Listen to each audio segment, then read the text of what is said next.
Listen. I have been observing species across 743 different planets for the better part of 3 centuries, and I can tell you with absolute certainty that humans are the only ones stupid enough to actually volunteer for pain. My name is Vex, no fancy titles, no ceremonial designations, just Vex. I work as a cultural liaison officer aboard the Galactic Academy station orbiting Kepler 4-2b. Which sounds impressive until you realize my actual job is babysitting the most unpredictable species in the known universe while they learn not to accidentally start wars during lunch breaks. The day everything went sideways started like any other rotation. I was reviewing incident reports from the previous cycle, most of which involved humans doing things that would make any sensible species question their evolutionary path. Setting fire to the chemistry lab because someone wanted to see if plutonium methane reacted differently with Earth-based oxygen. Check. Trying to arm wrestle a Krogthar warrior who could bench press a transport shuttle. Double check. Attempting to eat Venetian crystal slugs on a dare. You better believe that happened. But this particular morning, I got summoned to Combat Training Hall 7 by Commander Throk himself. Now Throk is a Dravonian, which means he stands roughly 9 feet tall, has skin like reinforced titanium plating, and possesses exactly 0 sense of humor. When Throk calls you, you go, immediately, preferably while reviewing your life choices. I found him standing outside the training hall, all 4 arms crossed over his massive chest, his facial ridges pulled into what I had learned to recognize as his deeply annoyed expression. "Liaison Vex," he rumbled, his voice like rocks grinding together in a cement mixer. "We have a situation." "Of course we do," I replied, pulling up my data tablet. "What did they do this time? Please tell me nobody tried to hotbox the meditation chambers again." "Worse," he gestured toward the observation window with one of his lower arms. "Look." I peered through the reinforced glass into the training hall below. 24 cadets from various species were gathered in a loose circle around the sparring mat. Standard procedure for combat training. What was not standard was the fact that roughly half the crowd looked excited, a quarter looked horrified, and the remaining quarter were taking bets. Never, and I mean never, is it a good sign when people start gambling on training exercises. At the center of the mat stood 2 figures. On one side a human male named Marcus Webb. Tall for his species at about 6'2", muscular build, with that particular swagger that human males develop when they think they are stronger than everyone else in the room. His dark hair was pulled back in what humans call a man bun, which according to my cultural database was either very fashionable or very ridiculous depending on who you asked. On the other side stood the reason for all the betting. Her name was Riley Cage, human female, maybe 5'7", athletic but not bulky, with copper-colored hair braided down her back. She looked calm. Too calm. The kind of calm that makes you check if the life insurance policies are up to date. "They are both humans," I said, confused. "Why is this a problem? Let them beat each other up. Humans love that sort of thing. They made an entire sport out of punching each other in the face." "They made several sports out of that, actually," Throk corrected grimly. "But this is not sanctioned sparring." "Then stop it. I am trying to determine if I should." That made me look up from my tablet. "Come again?" Throk's ridges furrowed deeper. "The male, Webb, has been challenging other species to combat for the past 3 cycles. He wins approximately 60% of his matches through a combination of aggression, unpredictability, and apparently something humans call trash talk. Lovely. He challenged the female an hour ago. She declined, twice. I watched Marcus say something to Riley that I could not hear through the soundproof glass. Whatever it was made several onlookers wince. Riley's expression did not change, but something about her posture shifted. It was subtle, dangerous. "And then," I prompted. "And then during warm-up drills, he pushed her, hard, claimed it was an accident." "Oh no! Please tell me you stopped the match right there." The female requested it continue. Officially sanctioned, regulation rules, with Instructor Parks as referee. Throk paused. She was very polite about it. "The polite ones are always the scariest," I muttered. but my translator must have malfunctioned because Throk did not respond. Down in the training hall, Instructor Pax, a Yudzolothian with the patience of a saint and reflexes like a striking viper, raised one crystalline appendage, the universal signal for match start. Marcus did not wait. He lunged forward with the grace of an avalanche. Fast but brutally straightforward. His strategy appeared to be overwhelming force applied quickly. To be fair, that works on a lot of species. Riley sidestepped. Barely. Just enough. Marcus stumbled past her, caught himself spun around with a grin that showed way too many teeth. Lucky, he called out loud enough for the crowd to hear. Try that again, sweetheart.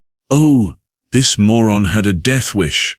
Riley still said nothing. She reset her stance, weight balanced on the balls of her feet, hands up but loose.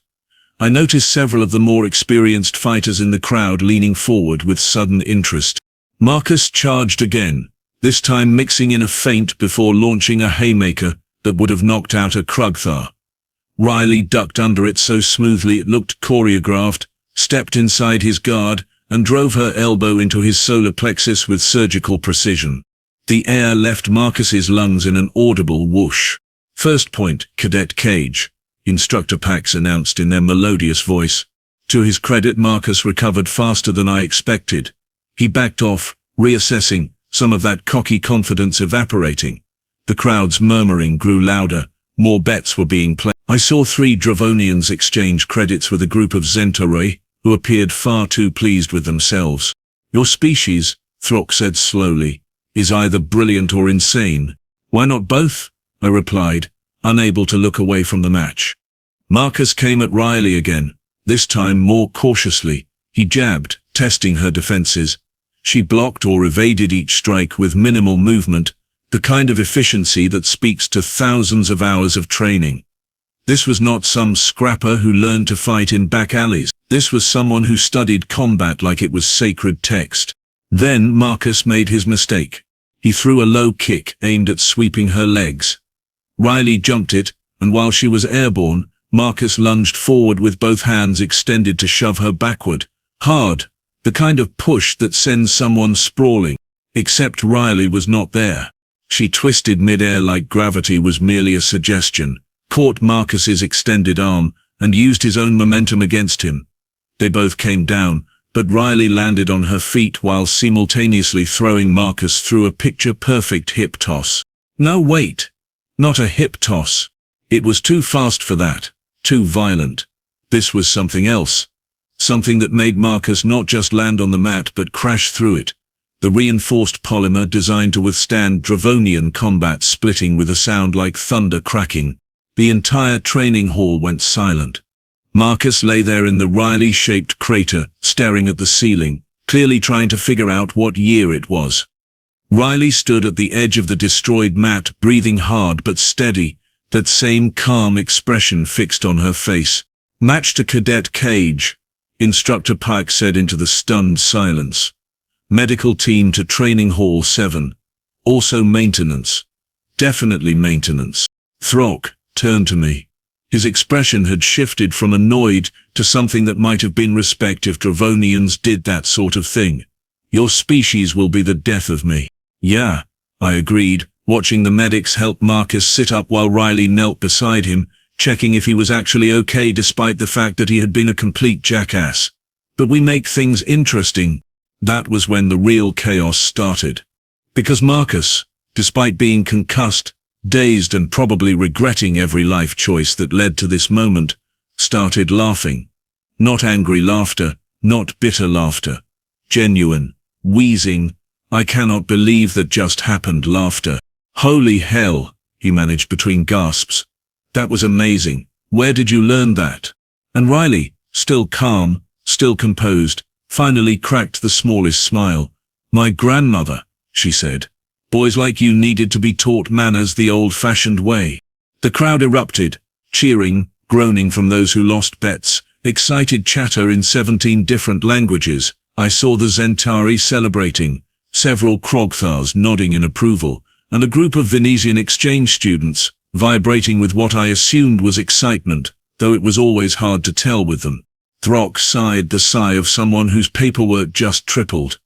I need you to file a full incident report. Already drafting it, I lied, frantically typing on my tablet. And Vex? Yes, Commander. Find out what a grandmother is and why they are teaching humans to destroy military-grade equipment. I made a note, then another note reminding myself to research human martial arts. Then a third note to never, under any circumstances, make Riley Cage angry. Down in the training hall, Marcus was being helped to his feet, still grinning like an idiot, already asking Riley for a rematch next cycle. She rolled her eyes but nodded, and somehow that felt more ominous than the actual fight, because I realized something watching them, something that made my scales itch with foreboding. Humans did not just accept challenges, they escalated them. They turned everything into competition, into growth, into another chance to push limits that more sensible species respected for very good reasons. And Riley Cage had just shown Marcus Webb in front of half the Academy's combat students that there were levels to this whole fighting thing he had not even imagined existed. This was not over, not even close. This was the beginning of something that was going to make my job exponentially harder and probably end with me updating Academy insurance policies. I hate being right about these things. But I also could not wait to see what happened next. Human unpredictability, greatest show in the galaxy, worst job security in the universe. 3 cycles later, I was seriously considering requesting a transfer to literally anywhere else in the galaxy. Accounting department on a tax collection vessel? Sign me up. Waste management on a mining station? Sounds peaceful. Diplomatic envoy to the Hive Collective, where everyone communicates through pheromones I cannot even smell. Still better than this. Because Marcus Webb did not just ask for a rematch. Oh no, that would have been too simple, too reasonable, too much like a normal species would handle things.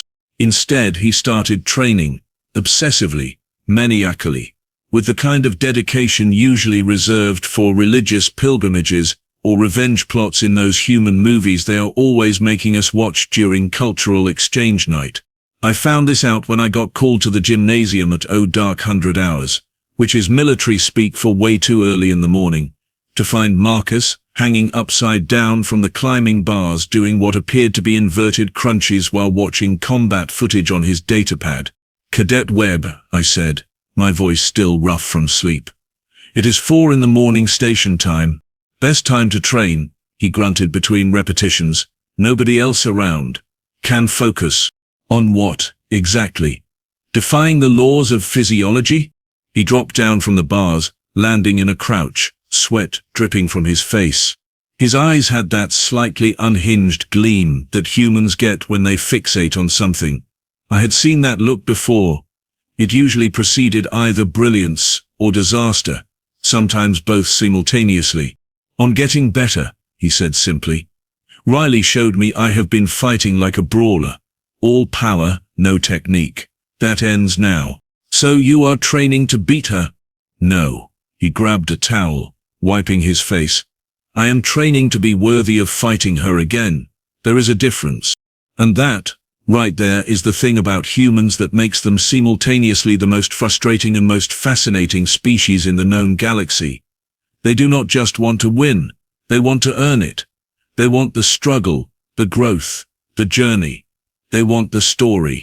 Any other species would have either accepted defeat and moved on, or held a grudge and plotted revenge. Humans? They fall in love with the challenge itself.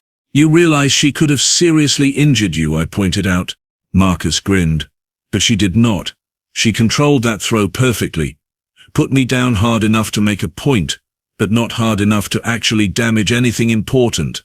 That kind of control, that is mastery. He was not wrong. I had reviewed the footage 17 times. Riley had demolished that mat, but had somehow calculated the exact force needed to make Marcus rethink his life choices without actually sending him to medical for anything more serious than bruised pride and a slight concussion.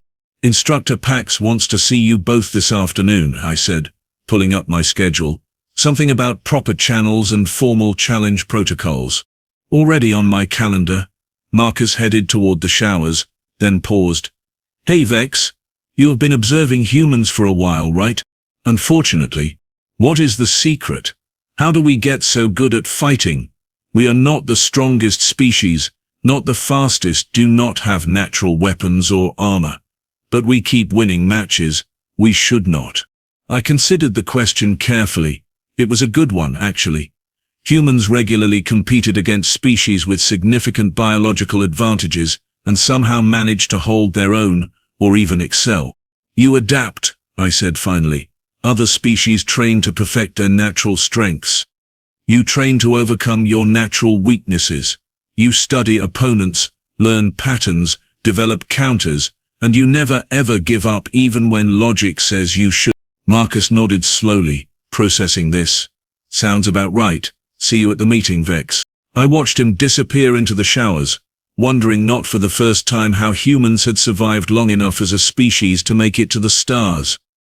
By all accounts, their home planet had actively tried to kill them for millions of years. Predators, diseases, climate disasters, poisonous plants, venomous creatures, and according to their history files, each other. And somehow that crucible had forged a species that looked at overwhelming odds and said, "Hold my beverage. Watch this."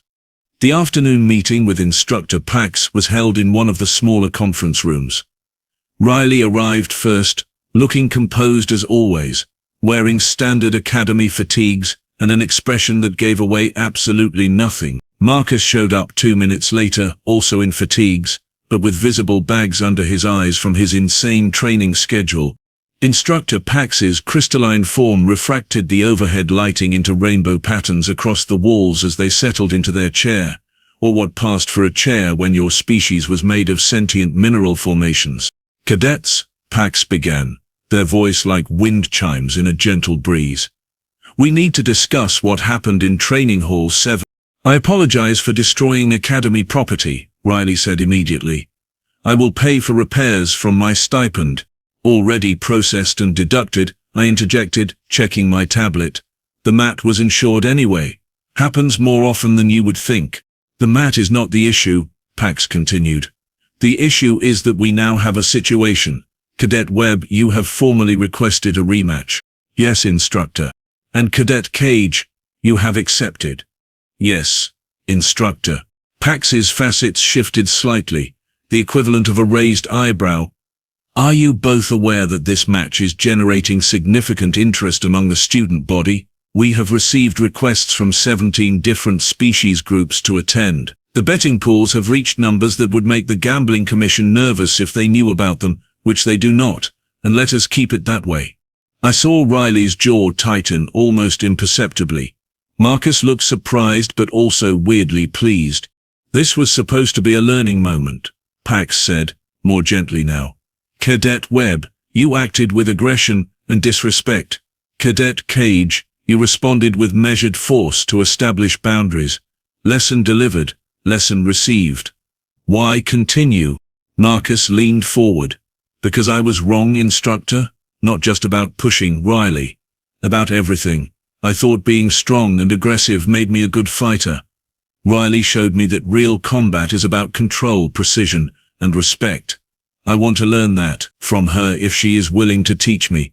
Every head in the room turned to Riley. She studied Marcus for a long moment, those sharp eyes seeing something the rest of us could not. You have been training, she said. Not a question. 4 hours a day on top of regular academy schedule. Studying footage? Everything I can find, mostly human martial arts, but also Dravonian ground fighting, Centauri grappling techniques, even some Krugthar power methods.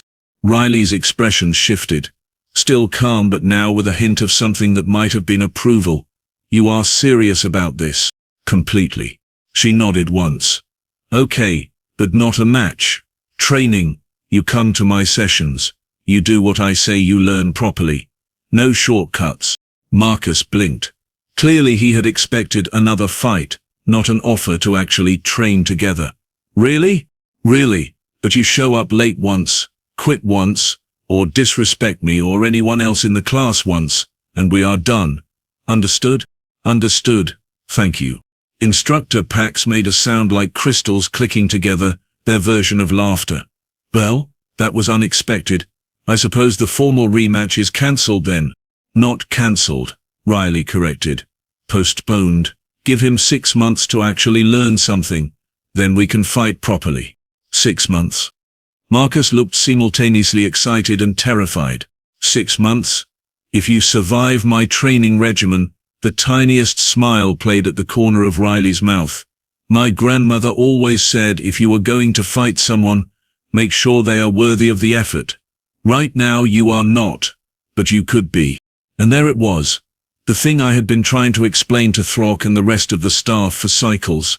Humans do not just fight each other, they push each other, challenge each other, make each other better, through competition that would look like antagonism in any other species but is actually a weird form of respect. This is acceptable, Pax declared. I will inform the Academy that the match is postponed pending proper training protocols. Thex, please draft the necessary paperwork. Already on it, I lied again, making a note to actually do that later. As we filed out of the conference room, I fell into step beside Riley. That was generous of you. Not really, she replied. He has potential, just needs direction. Plus I could use a decent training partner. Most people here either go too easy because I am human and female, or too hard because they think I got lucky with Marcus. You know this is going to make things complicated. Other students will want to join. You will have requests for demonstrations, interviews, probably offers from 6 combat sport promoters. Let them come. Riley glanced at me, and for the first time I saw the steel underneath that calm exterior. I am not here to be comfortable, Vex. I am here to be excellent. If that makes things complicated, good. Complicated means growth. Over the next 6 months, I watched something remarkable happen. Marcus showed up to every single training session, on time, ready to work. Riley put him through drills that would have broken most species. Footwork until his legs shook. Grappling until he could barely lift his arms. Striking combinations until his knuckles bled through the wraps. And slowly, gradually, Marcus transformed. The cocky brawler became a student.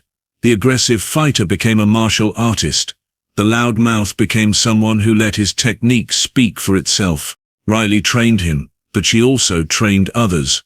3 Dravonians asked to join her classes, then a group of Centauri, then the Krogthar who Marcus had foolishly challenged in his first week, a massive warrior named Grok, who could have squashed Marcus like an insect, but instead became his regular sparring partner.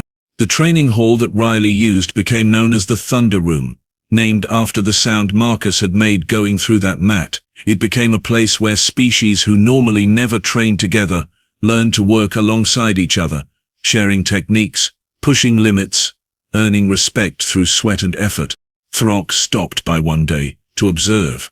He watched Riley correct Marcus's stance for the 100th time, saw Grok practicing throws with 2 Centauri half his size, noticed a group of students from 4 different worlds working through combinations together. Your species, he said to me, continues to confuse me. That is kind of our thing. This human, Riley. She could have humiliated Webb, destroyed his reputation, ensured he never challenged anyone again. Instead she makes him better. Makes all of them better. Why? I thought about it. Because beating someone proves you are superior in that moment. Teaching someone makes you both superior forever. Humans understand that strength shared is strength multiplied. Inefficient, Throk rumbled, but his tone lacked conviction. Maybe, but effective. On the day of the rematch, 6 months to the day after Riley had put Marcus through the training mat, the main arena was packed. Not just students. Faculty showed up. Administration.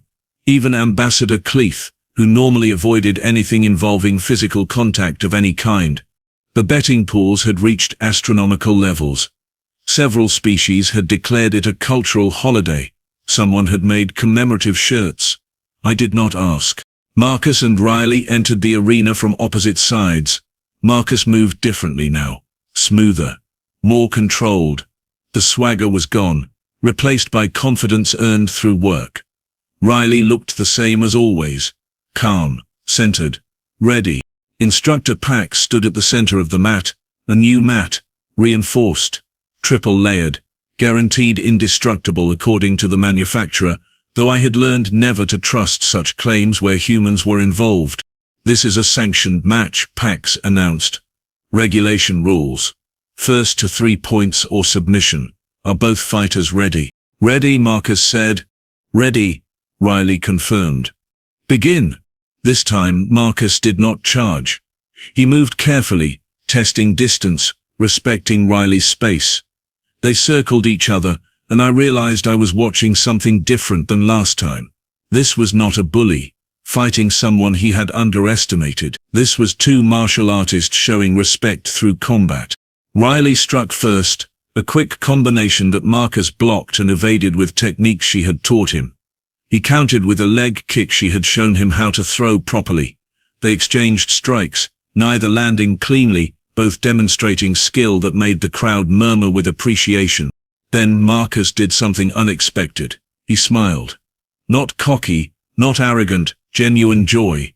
The smile of someone doing what they loved with someone they respected. Riley smiled back. And then they really started fighting. The next 10 minutes were a display of technique, power, and mutual respect that had the entire arena on their feet. Marcus had improved dramatically, but Riley was still Riley. She won 3-1, scoring points through superior technique and experience. But when it ended, when Pax declared Riley the winner, Marcus walked over with his hand extended. "Thank you," he said simply, "for everything." Riley shook his hand. "Thank you for being worth the effort." The crowd erupted, not because someone won or lost, but because they had witnessed something rare. Two humans turning conflict into growth, challenge into respect, combat into art. Later, as I filed my 17,000th incident report involving humans, Throk found me in my office. "I understand now," he said. "Understand what?" "Why humans are dangerous. Not because you are the strongest or fastest or most advanced, but because you make everyone around you want to be better. You weaponize inspiration. It is terrifying and magnificent." I thought about Marcus and Riley, about the Thunder Room, about students from a dozen species learning to push their limits together. "Yeah," I agreed. "That sounds about right. Humanity. Turning the galaxy into their training partner, one species at a time. My job would never be boring. My incident reports would never end. And somehow I would not have it any other way. Because when humans pushed, the whole galaxy got stronger, even when it meant occasionally replacing training mats. Especially then.